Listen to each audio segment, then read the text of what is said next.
Ladies and gentlemen, how you all doing? This is Con Ulrich. I'm Rangru, low, low, low. And folks, giving you some more action over here from the, oh my gosh, what is it? The Tourney. Brawling Baltics. That's exactly what it was. With the Burning Baltics now out for DLC, we're getting to see some more of the new divisions highlighted. And I have to tell you, I'm kind of excited. Who's over here on the left and who's on the right? On left-hand side in the blue, we have once again a disheartened Eugene fan playing as 52 Sikarungs with a flatline income. Right-hand side in the red, we have Kurios playing 43rd Reserve Army with a Maverick income. It'd be kind of funny if it said it was a disheartened Eugene Flan, because at that point we can definitely understand why he's a little bit flat. He just hasn't risen to the occasion. You just stick him in the oven. Exactly. He's got to get more steamed. So, two new divisions. Sikurungs over here, before we went live, you made a comment about being a kind of a flashier Korok. What do you mean by that?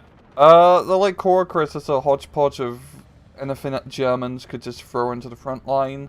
The main gimmick, however, is that they really don't get tanks till C phase, technically. You do get some recon Panthers, but you just really are relying on Panthers, which is a good thing right now, because they're very good.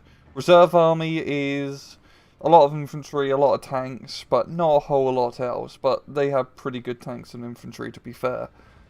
Yeah, I mean, just they have Strafniki with that the Death's Head over here, and actually, this might be the first time we've seen a Death's Head on Soviets, isn't it? Yeah, I believe so, because the Strafniki are...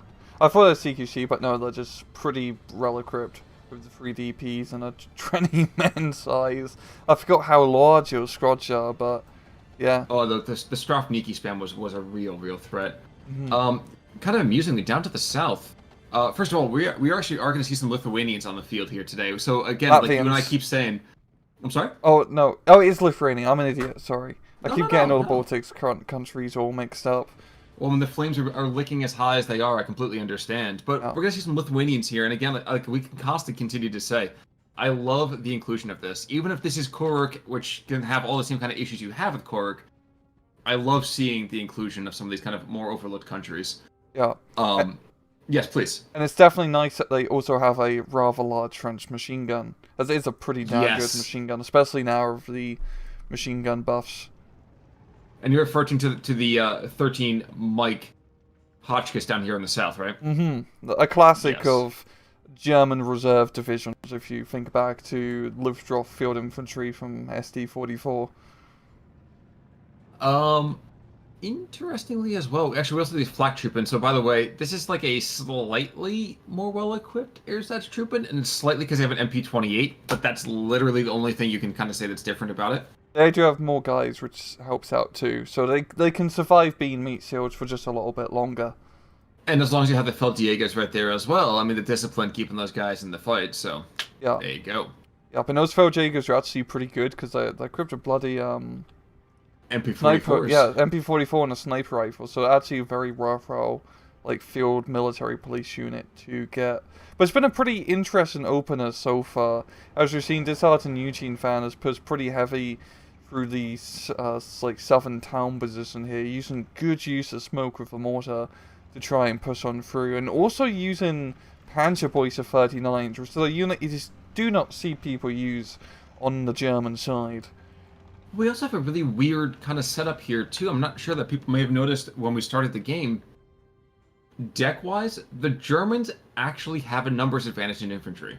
Yeah.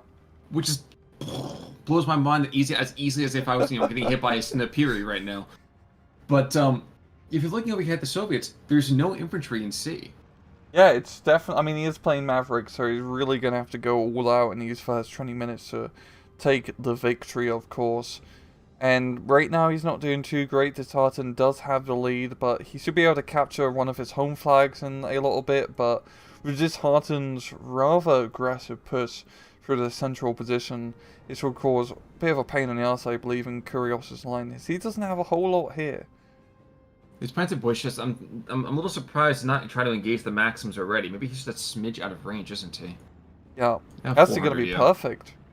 Well, knocking out those Gaz Maxims. Gaz Maxims have been pretty popular recently, just due to the machine gun buffs. You would imagine 4 machine guns shooting at you now actually suppress you extremely quickly, as you can see. Well, yeah, but of course at the same time you have that dude that's going to be leaning off the tailgate trying to actually use the stupid thing, and that just does not go well. Yeah. In the meantime, though, so we are seeing rather interesting. Oh, yeah, okay, so that's the 76-2 Obusiers over here, the IG-290s down here to the south in that southern town. Yep, the Russian captured runs. I was kind of fascinated. I'm just watching this all develop. There's such a different quality of infantry being used here as well. So, another kind of new-ish, and I put that in air quotes, squad, the Legionnaires over here. Yep, lapel rifles, and actually like a pretty decent squad, all things considered. Just kind of like a Grenadier squad or a Panzerfaust. And that's kind of what you need, though, too. Yeah. So, like, a lot of the infantry isn't meant to face up against the Russians quite so much. And I'm actually just watching as this one Superior gets rocked back and forth. There's just so much firepower going on him, and that cover is just really giving him some great opportunities. Unfortunately, with him going down, I'd be really kind of afraid to be in either the T-34-76 or the Su-122. And yep, the Su-122 backs off. It's a good call right there. Yup, but the main thing El Kurios can do is he can play pretty well at long range advantage, because it's, well, it's not going to be B-phase where you see some recon Panthers being brought in, and they are a little bit expensive, but the anti-tank tab for Disheartenened is pretty mediocre. I mean, it's not till C-phase where you can get some Jagdpan, for some B-phase where you can get some heavy AT guns, so right now using smoke and spamming infantry to capture close quarters areas is definitely his best bet. It absolutely is. Now, one thing we actually haven't talked about either is that for looking at air power comparisons between the two, we have the standard Yak coming over here on the Soviet side. In fact, we got a pair of those carpet bombers going on through. Almost said carpetbaggers, but you know what? It's not U.S. history here. Over here, I wasn't sure if that was going to land, but that's true. Over on the German side, I do like the fact that despite you're not really going to get a ton of tank power, of kind of automotive material, but you are going to get a lot of air power. And I think it's really up to them to kind of effectively use that to make up for the lack of mechanized infantry earlier. Yeah, and just blowing up a lot of tanks. Because Kurios already has quite a lot of armor on the field, the T-3045s, the Su-122s, and even more T-34s just being brought in. So if he can utilize this armor effectively, he should do good. But as we're seeing, the problem in the central position, he doesn't have a whole lot of recon or infantry to really back him up, and that's going to be a pain in the arse.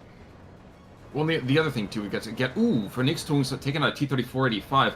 He's not going to get a ton of trades like that, but if he can even just get a couple of them, that's extremely value added.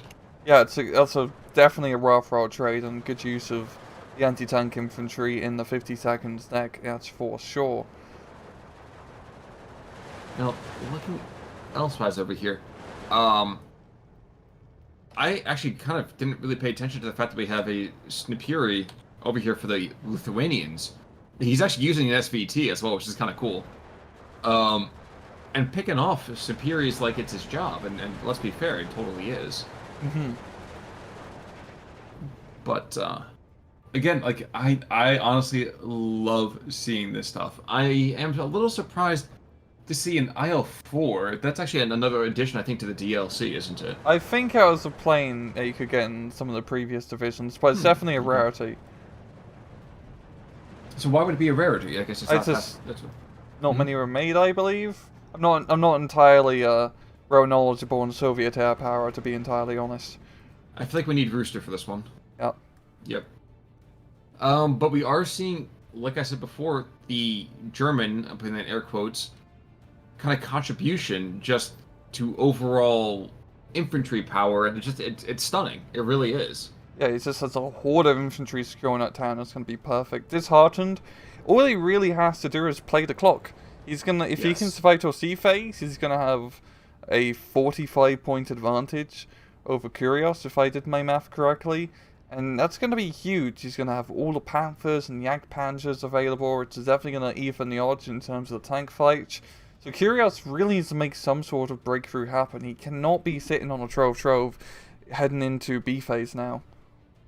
The one issue he's going to have with those Panthers is that he's not going to have the eco for it, at least immediately. Yeah. It'll take a little bit. And even a flatline, it's you can't, it's not like a balance where you could potentially buy, I believe, run a minute if you were balanced, because they're only 150 points. Yep. Now, one thing I do want to make a quick call out. We did see a couple of Fog Wolves coming on in, and the bomb's not doing a whole lot, which led me to actually to remind me we are headed for a Red Storm 44 tournament. Actually got announced, I think, very, very recently. Mm-hmm. And I could not be more excited for it. Also, Pack 36 throwing heat shells at this T-34 76s, and unfortunately not doing a whole lot with it. So all my excitement is for naught. But yes, we have ourselves a Red Storm 44, and I'm super excited. I just could not be more excited for it. Love that mod. Yeah, it's gonna be like an SD League style tournament, kind of like SD League style tournament.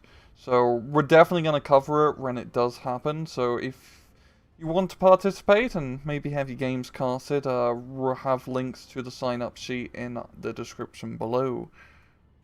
Yes, we will. In the meantime, LA7 taking out an FW 190. Not too surprising. Unfortunately, there's a lot better agility, I would argue, for that LA7. Yeah. Rather agile plane, but not a bit fragile, however, to get shot down. Well, he gets shot down because he's overzealous. If you played hard to get, those females would get jealous. Beautiful. Anyway. Beautiful. Anyway. All I can say is bust the move. Oh, the Strathney key. Yeah, exactly. Kurios is trying to bust a move down here in the south. He's putting some pressure on those flak trooping. And the one thing that we haven't really paid attention to is that the Feldjägers do move that disheartened penalty, which I fail to appreciate because we either see the airsats and disheartened troops just walking forward to take hits. It's not them actually there to fight. Yeah. Those Feldjägers are just a really lovely unit to have in the deck, just because they do have that extra firepower. I do find it rather interesting this match that both sides are playing what we would consider non-meta incomes. You've got Maverick and a Flatline. By God, we haven't seen Flatline in God knows how long, Khan. So definitely with the recent Vanguard nerf, I feel like people are starting to experiment a little bit with these new incomes. So I wouldn't be surprised if, at the current state, balance becomes the new meta, just due to its rather balanced income. Quick things. We're going to see Panther D to the north. Again, that's an Aufklär Panther D, so Recon Panthers could radically change the landscape here. Yeah. And actually, Pack 36 is getting a couple kills on this infantry here. I'm really, really surprised to see these pop guns actually do something. Yeah, they're actually like pretty low for the price. I mean, of course, light anti-tank has been nerfed in a raid because they can no longer shoot 2 kilometers, and thank God for that. But with the heat shells, you can still like blow up tanks. Like, you can blow up the heaviest tanks in game with a Pack 36, which is a little bit ridiculous when you think about it. Yes and no. I mean, we are still thinking of things like, oh my gosh, I'm actually going to completely having the brain fart on it. But a Pack 36 with the what amounted to an RPG on the end of it. I can't think what it's called. It doesn't even say in game it's heat shell, but it's like a Rakuten rocket. Thank you. Yes, for Captain yeah. Something like that, yeah. It's just a big bloody rifle Panzerfaust grenade on the anti-tank gun, because why not? You put it on regular rifles, you might as well just make it bigger. There's a piece of me, as we watch this hideous, disheartened M39 being brought on in. That's an 85, again, another 85 millimeter stolen from the Russians. But yeah, so we have this Rakettenwerfer over here, and I don't want to go and put that literally as the actual idea, but I can't help but feel that that's probably one of the predecessors to an RPG. I'm probably wrong on that.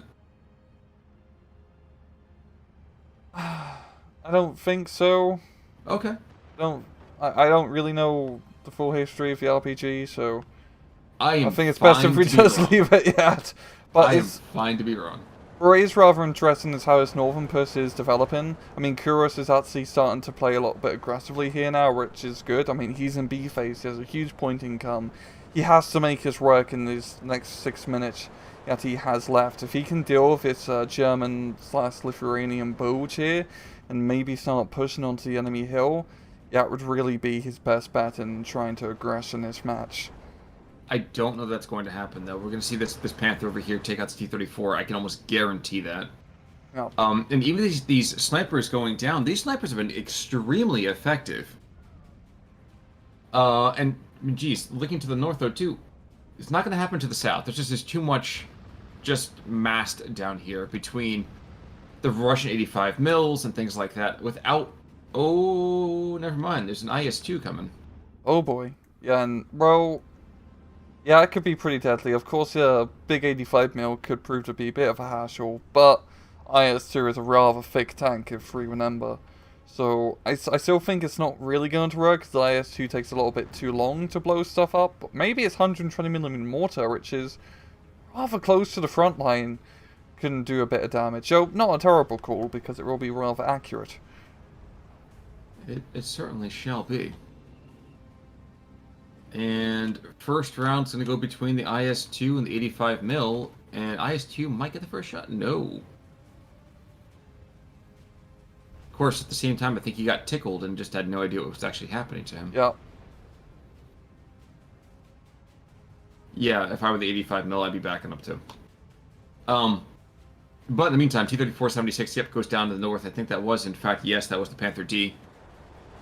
And even in the central position, with these 85 mils being used in a dual-purpose kind of role, trying to push back at these Strafniki, I don't know that Kurios is going to be able to successfully push this through. He's not going to do it in the southern town anyway. That's for sure. Yeah, it's... Disheartenened just has a very good defensive line all around. I mean, central position, town's great. The southern side, he has the anti-aircraft gun and just a whole lot of infantry. As we're seeing up north, that Recon Panther completely shutting down the far northern push, and then the heavy guns on the hill is keeping anything in the, like, valley town, so to speak, just pinned down. We did see a bit of a missile command kind of action happen over here in the south, as we have the 81mm stovepipes for the Germans, and the 120mm over on the Soviet side, kind of arc and fire back and forth, and I don't think either one of them really knows where their opposite numbers are located. Mm-hmm. Which is shooting probably general a good direction. Thing. Yeah, exactly. You just aim towards the front lines, you might hit something. Yeah. That's always the plan. We are seeing a push here from Kurios to take it back at southern town position. A whole lot of Strafniki, Avtostruksniki, which I recall just have a whole lot of SMGs, so maybe Yes. it could work, but there's a lot of infantry from Disheartenened and a rather good defensive position. Well, and that's one squad already down. Thank you, Panzerschreck. Ooh, who then gets pasted by the IS-2. Yeah. So yes, here we go. So yeah, we have 5 PP Shot 43s, we had 10 PP Shot 41s, and heat grenades. So yeah, these are absolutely bloody terrifying squads. And their, what's it called? Fanatical on top as well, so pretty nasty stuff to fight in CQC. Now we're just going to have to see if they're going to be able to push this out, because once again, a lot of firepower here, but there's still a lot of German infantry that he's going to have to try and make his way through. Also, Pack 40 going to be engaged in this SU-122, should be able to get the kill on the assault gun. Yeah, there we go. And while there's an SU-152 kind of aggressing towards the town, I mean, we are seeing the Autostrafniki doing very, very well to start. Mm-hmm. But we also have a Focke-Wulf coming on in, and that's going to shut down a good bulk of this push, I would think. There we go. All right. Not bad. Not bad at all. Gonna slow him down. I think, is he bringing out the Ak-9 to chase down the Focke-Wulf? I'd hope not. Do you really want to save that trump card for blowing up any Panthers? Well, he brought it up before, actually, down to the south. I'm not entirely sure why he did that. These mortars, though, that's going to shut down the push even further. Yeah, and he's going to lose the Ak-9 for no trade whatsoever. So not a worthwhile trade, that's for sure. And yeah, Disheartenened going to be counter-pushing here for a bunch of legionaries. And there's not a whole lot in the southern position to really stop it. It's just one gas maximum is going to be a little bit overwhelmed. Ooh, wait. There's a Pack 40 engaging the IS-2. Fascinating. In fact, there's 2 of them. Okay, so we had 2 of them. Loader's wounded already. Yeah, this IS-2 is going to go down. I'd be very surprised if it makes it out alive. Yeah, I think at that range you can use APCR cells pretty efficiently. And Pack 40 is rather powerful anti-tank gun for how common it is. It's like, you can always rely on the Pack 40 to pretty much blow up the majority of Russian armor, which is nice. Which is good because you can't depend on the captured 85 mil to do the same. No, you can't. But it definitely seems like Kurios is just trying to make all sorts of pushes happen. He's bringing a bunch of Tanko Destiny up north here. Probably try and hook around into the enemy forest position. But still, I mean, we're in sea phase now. He hasn't managed to get that point income. So it seems like it's going to be downhill from here from now on. Can we also please appreciate the Vernichtung's smoke combo just now in the south? Oh, yeah. I love that. That was good. It's nice seeing actual smoke play. Yeah, and we say it every single time we see it, but it never ceases to make me happy. You know? The southern flank is folding kind of like a cheap card table. We have that 120 mil. We have a motorized Razvedka down here. But he's not going to last very long. And even bringing in one squad of Autostrafniki, I feel like that's more of a liability than a help. Yeah, it's he's going to be a little bit outnumbered. Of course, he has a lot of SMGs, but it's a whole lot of legionaries that he's going to have to fight. I think the big thing is whether or not this Pack 40 gets taken out by this 120 mil. I have also noticed I don't see any off-map Hollands. Is this indicating a change in thought process, or is it just kind of people just trying to figure out what the approach might be for each of these divisions? I think it's mainly just because, if I recall, both these divisions don't have a whole lot of off-map to begin with. So you just don't really have the option in general. I mean, Reserve Army is very lackluster in artillery. But we are seeing a lot of on-map being used in counterpart. Like, we don't see as many mortars and field guns actually being used in a regular match, so it is a little bit of a change. But I still think off-map will be king in the battlefield for the time being.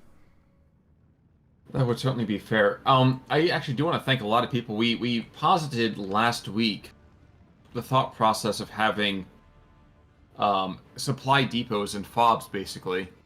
And a lot of you reached out to me to kind of talk about the idea. I don't know about you, Ryan, but there were some really, really great thoughts about either the applicability or the lack thereof for FOBs. Yeah, I had a few comments on my video mentioning that. I still think it's a pretty interesting idea. It might actually make artillery a little bit more, as we're agreeing to make artillery a little bit more useful, viable. So to say. Viable, yeah, because you want to keep buying supply trucks. I can just think one of the problems is this would just make 4v4s and 10v10s even more cancerous just due to the even more encouragement of artillery spam. Yeah, but I think that's kind of an unfortunate thing that the Yak 9 coming to the north and there's no one there to stop him. Yep, this is going to maybe be a dead Recon Panther. Yeah, because that 85 mil's too far. Yeah. There's a gap in the enemy anti-aircraft lines, and by God, he's going to exploit it. But he misses. He misses, and this Focke-Wulf, I think, is going to... Oh no, I thought the Focke-Wulf was going to go after him. Maybe he's going to get a twofer? Nope, never mind. Taking an MG, not too shabby. 1311 in the meantime. 190 is going to limp away, I think. Because the Russian 85 mil is not in range, and the gases are also a little gassed right now. Yeah. Now, for just looking on the map, zooming out, it's just one of those points where there's a whole lot more blue on the fields than is red. To be fair, a lot of the blue is disheartened Greek Marine troops who probably risk just serving on... I was about to say a submarine, but I don't know who'd want to serve on a submarine. But, yeah... Yeah, he just has a whole lot of stuff on the field, and I don't feel like Kurios can really make any push happen at this point. There still are a number of IS-2s, but good luck getting them out. Yeah. And they're so expensive now at 200 points. I mean, they're very deadly, of course, in open ground tank warfare, but he doesn't really need open ground tank warfare. He needs a lot of infantry and a decent amount of anti-tank to deal with Panthers, but there's not a whole lot of Panthers being brought in right now. Disheartened's just very much focusing on the horde of infantry he has available. I also feel there's a bit of a missed opportunity that Kurios is not investing at all in supply trucks on his deck. He's got no supply trucks whatsoever. Oh yeah, and he has a decent amount of mortars as well, which is... That is a strange decision. Yeah. I mean, if you're playing a I mean, even just like any supply truck to fix like broken tanks is. I guess he's just doing the classic Soviet thing of T-34 broken, we got another run rating for you at the factory. Yeah, but I think my concern was more the fact that these 120 mil mortars, again, I pull up the unit card again, 6 kilometers of range. That is a force multiplier. That's not a force, we'll use it a couple of times and then we'll ditch it. Yeah. And then 90 points too, it's a bit of an investment to just now have them be completely and utterly useless. So that definitely feels like it would have to be just a misplay in creating the deck. But hopefully that gets changed from in the future here. I know people are still feeling their way through a lot of these new DLC units. Strafniki getting picked off in the south, and like I said, there's not going to be a lot of Russian infantry coming in this phase because, well, Kurios doesn't have any in the deck. It's all downhill from here on out for him. Which is a weird thing. Like I'm still trying to wrap my head around the fact that the Germans / and their ersatz allies, pun intended with that name, have a numbers advantage. I really can't wrap my head around that. Yeah, it's just like the Korok thing of just having, well, not SS Shupos in this case, but a whole lot of Marine guys, and the infantry's pretty good. I mean, they even get a few cards of Fauchmiagers, which are now very deadly in the patch, because those FG-42s are pretty much on the same level as MG-34s in array, so... Yeah, like, the German infantry, even in this patch now, is definitely... I mean, all infantry in general is just much more deadly. It definitely helps out when you have a whole lot of machine guns. I think it's about time, though. I feel like infantry for the longest time, it was like they were the auxiliary forces. It was, yeah, you're going to use us, but only when you really, really have to. You just use them for spam and crossing open fields, and you just spam them, but now you actually have to think about... I played a few 1v runs, and you actually have to be kind of mindful, right? You deploy infantry now, and not just charge them in the open, because you can't just walk through machine gun fire anymore. You get pinned down pretty quickly. There's a level of being dead at the same time there, too. Yeah. But, here we are. I mean, Strafniki over here to the north. These guys, able and willing, I imagine, to kind of hold on to things for a bit of time here. Looking outside of that, though, I don't know what the long-term prognosis might be. Yeah. I mean, they got the high ground here at least, but yeah, I think the prognosis is Kurios is pretty buggered. So I'd say it's point. Let's put it on ×2 at like 28. Sure. 3, 2, 1, and ×2. And what we're kind of seeing is, again, just down to the south, a lot of stuff. It's just kind of hanging out. Yak 9 moving on in, everything like that. But mobile wagons, and yep, kind of an expected result there.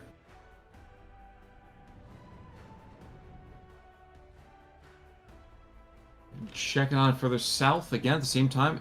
IL-4, again, like you said, I had not recognized that myself here, but an IL-4 kind of trooping around. Managed to get a good strike on some German infantry. But yeah, Disheartened is this... One thing with Succoring is that you're very slow division because you don't have a whole lot of mechanization in it, so he's just slowly foot slogging through rather empty enemy territory. And you do have 2 T-3045s which have been brought in, but they haven't moved up. I'm wondering if that actually it's a graphical bug. Because we do occasionally have that from the replays. Yeah, it definitely seems like it could be a graphical bug, because I don't think you would purposely place T-34s at the spawn point like that. It's a nouveau strat. Yeah. We wait till the very end, and then the cavalry arrives. Exactly. Well, hey, man, if this was an American division, that's exactly what would happen. Yes. It's like the horde of blue, slow. It's like a slow-moving blob, just consuming the battlefield now. Kurios is just doing everything he can to hold out. Well, we are seeing to the north, a 122 mil just starts to pound this air power, and just step by step. It is actually kind of weird to see a security division have as much artillery assets as they do. Yeah, they're like Sikarung is... I really hope we see more of these guys in the SD League because I think they are a very good division. I know Nilla's very happy about the division, but they're also just a lot of fun to see because they just have, you know, the horde of just everything and a very fun gameplay style of, yeah, you don't really have any tanks, but then you get Panthers all of a sudden. But even then, like, how many Panthers have you actually seen? We've seen the Recon Panthers, and other than that, do we have any other ones? On the field right now? I don't really see any, do I? I just see Recon Panthers, that's it. Okay, he's bringing out one Panther right now, but there we go. Yeah, the 3 Recon Panthers, I mean, it's only like your 3 tanks that you can get throughout B phase, but they can do quite a bit of work, and frankly, you don't need more than 3 Panthers in B phase just due to the, I mean, the cost is already pretty exorbitant. Well, Panthers right now are very good currently in the meta, just due to the long-range anti-tank capabilities is pretty powerful. Absolutely. Absolutely. Not for nothing, I feel like Kurios probably should have tapped by now, but I still do admire him for kind of trying to play this out. I do not think he can really do a whole lot with it. And no, actually looks like the T-34 to the south was not a graphical bug. Oh, he just forgot about it. Yikes. And now it's going to die. So should we put this on, let's put this on ×4. ×4, give me, I'll say over here at 3440. Yep. And ×4.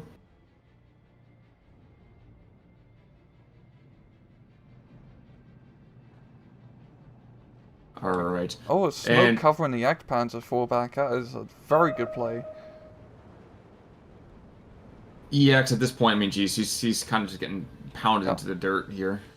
Now the thing is, really be able to capture an enemy spawn point. Doubt it, but I don't think so either. Yeah. Come on, there's another IS-2 down here to the south. That's not going to go anywhere. But we have tons of planes going after it. So. Oh, doing a whole lot. Rather light bombs. Well, now the airplanes are actually going their actual, wartime speed. And then once in 19.5, you kind of know that it's not looking pretty. 18.6, there's going to be another 19.5 here in a second, I'm sure. Yep, IL-4's coming in, the PE's coming in. But wrong kind of rocket attack really to be utilized here. Yeah, and there we go, the good game, and this, holy crap, it didn't seem, I guess it was towards the end. But yeah. Yeah, but it didn't look that bad. I mean, if you look at like the chronology, where the real heart of the match was in the first 20 minutes, like it was okay. A lot of red stuff did go down, to be fair, in those first 20 minutes. So, well, and a lot of the trades too. We have like Runix Tungs, for example, who's killing a T-34 and Su-152 at a half track, and on the motorized Zvezka. Yes, I know he's got some help there, but still, a Pak-36 with 4 half track kills. The Panther D with 3 motor kills. 57 mil with 3 motor kills. I mean, some really, really solid work there. And kills rise. Some of the Strafniki did pretty decent, because they have pretty good infantry, but that was really it. The supply truck issue, I still think, was a little bit silly in terms of the deck building, but yeah, I mean, Signup seems to be, in this matchup at least, a very powerful division. It'd be interesting to see how they go against some of the more other meta divisions. I don't think we're going to be seeing a whole lot of reserve army in SD League. Just, like, alright. Yeah, it's kind of does alright. seem unlikely, though. just kind of alright. But, yeah. In any case, though, I do know we're more of these over here on Thursday. Yep. But, so folks, definitely show back up for that. Until that time, though, I'm Con Ulrich. I'm Rangru. Take it easy.